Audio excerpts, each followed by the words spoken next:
Boa tarde, estudantes do oitavo ano. O Meet está com dificuldade de acesso aqui no meu computador.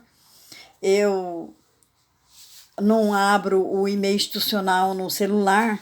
Tem algum problema que eu preciso resolver, mas vocês sabem, eu preciso melhorar meu conhecimento tecnológico, né? Então, uma hora que eu tiver presencial aí com esses alunos, esses estudantes muito espertos que eu tenho, eu vou pedir ajuda e a gente vai fazer isso. Vou fazer com que os dois e-mails, o próprio do celular, mais o e-mail institucional, possam ser utilizados no celular, e assim a gente possa ter a nossa aula independente dessa internet aqui da minha casa, que eu possa usar meus dados móveis, né?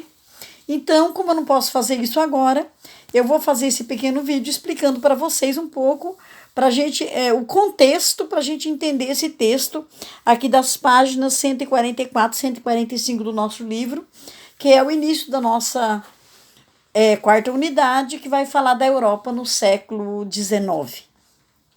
Para a gente entender a Europa no século XIX, a gente tem que entender esse sentido de família, de unidade, de reconciliação, essa coisa bonita, esse discurso bonito que aparece mais nas aulas de religião do que nas aulas de história, né? Nas aulas de história a gente fica falando que teve guerra e que teve político corrupto, que teve o presidente da república, não sei mais o que, essas coisas, né?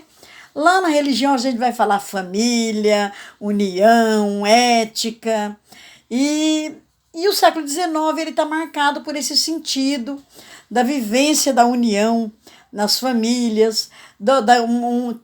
Existe um movimento muito forte no século XIX que vai se chamar romantismo, e aí tem tudo a ver com o que a gente entende de romântico mesmo, né? A pessoa romântica é aquela pessoa gentil, legal, acolhedora, cheia de carinho, cheia de amor para dar. O período de romantismo é assim também, e onde as artes crescem, tem muita questão artística que a gente precisa dar uma olhada assim por cima, que não vai dar tempo a aprofundar, mas que lá na história da arte o pessoal também vai tocar nesse assunto do romantismo, e aí o pessoal da arte vai saborear o tema do romantismo, olhar tudo que foi produzido de muito bonito na Europa. Então, além do século XIX ser um período romântico na Europa, que nasce o romantismo e cresce o romantismo, principalmente na questão das artes, da arquitetura. Acontece também um movimento muito interessante, e a gente vai aprofundar mais nesse texto e esse acontecimento na Alemanha e na Itália, mas no Meet de segunda-feira eu já introduzi e falei da Espanha, inclusive, né? É que acontece um movimento de unificação. Aqueles vários reinos ou aquelas várias comunidades dispersas que faziam fronteira uma com a outra e que tinham uma aproximação linguística e cultural, acaba se unindo. E se unindo com um objetivo assim, porque estava caindo todos os impérios, eu disse para vocês, já na segunda-feira também, estava caindo todos os impérios, aquele antigo regime que o iluminismo quis derrubar, e a gente estudou isso. E, inclusive, teve uma questãozinha na prova, acho que todo mundo acertou, espero que todo mundo tenha acertado, que é aquela questão de que o iluminismo queria acabar com o antigo regime. Aliás, o iluminismo tinha nascido no antigo regime. Então, esse antigo regime era o regime de monarquia, que tinha aquela família absoluta, lá, absolutista, do rei, da rainha, com seus príncipes e princesa, ou do imperador e a imperatriz. Aí a nossa novela aqui da Globo fala a imperadora, né? A imperatriz e as princesas e os príncipes. Ou, se for lá na linguagem russa, o czar, né? A esposa do czar e os filhinhos do czar. Esse pessoal acaba caindo, né?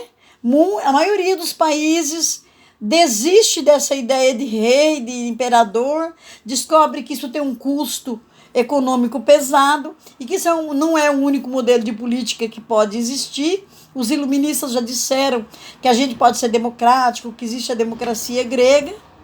Então, muitos países da Europa acabam com essa história de império. E aí aqueles povos que pertenciam para os vice-reinos, para os sub-reinos ou para o grande reino, e que tinha seus governadores, acaba se juntando e aí começa a nascer essa ideia de nação. Começam a criar os países que a gente conhece agora. Então, os vários lugares que Lombardia, Roma, Sicílias, Vêneza, esses lugares que eram reinos diferentes, acabam se juntando e formando a Itália. Igualmente, os vários grupos, né, acabam formando a Alemanha. A Alemanha se unifica, a Itália se unifica, a Espanha se unifica, Portugal se unifica, Áustria e Hungria se dividem e se reunificam de forma diferente. Um grupo se unifica se tornando Áustria e o outro se unifica se tornando Hungria, e Hungria mais Áustria deixam de ser um único reino e se tornam dois países. E isso acaba acontecendo tudo no século XIX, depois da Revolução Francesa, depois da Revolução Haitiana, bem depois da Revolução Industrial da Inglaterra. A Inglaterra continua império. O país de Gales continua dependente da Inglaterra. A Irlanda do Norte continua independente da Inglaterra, mas o sul da Irlanda também conquista uma certa independência. Aconteceram as independências nos Estados Unidos e nos vários países da América.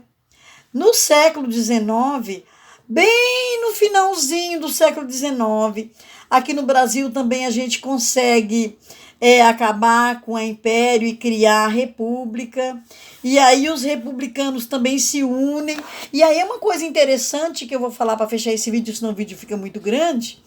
Uma coisa interessante que acontecia aqui no Brasil, logo que começou a República e também durante o Império, é que a gente não tinha essa ideia de brasilidade, não. Ninguém se sentia Brasil. Nós aqui, os pernambucanos, não sentíamos pernambucanos. Os gaúchos se sentiam farroupilha.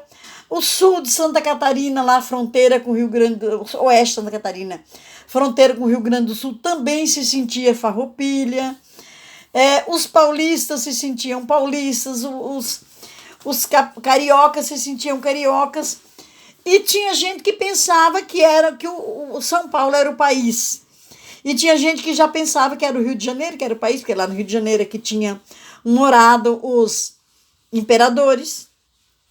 Então, assim, enquanto a Europa tinha um pensamento bem unificado, estava criando bem um pensamento unificado e se unificando como países, nós aqui ainda estávamos naquela ideia, assim, muito bairrista, muito estadista. A gente não tinha aquele sentido de nação. É a república que vai, aos poucos, construir essa ideia de nação brasileira, povo brasileiro, e os Estados Unidos do Brasil, porque eram os estados, que não era estado na época, né? As províncias divididas do Brasil. Isso que era. Então, o século XIX tem essa cara. A cara revolucionária, unificadora da Europa, e a cara dividida do Brasil. A gente é sempre atrasado, né? Eles saíram da colônia e já criaram a república, nós viramos império. Os países começaram a se unificar lá, nós ainda estávamos divididos aqui, mas sempre depois, um pouquinho, a gente também chegou nessa ideia de nação brasileira. Mas nessa unidade a gente não vai ficar preocupado muito com esse negócio de nação brasileira, não. A gente vai tentar entender mesmo como foi que aconteceu essas unificações na Europa.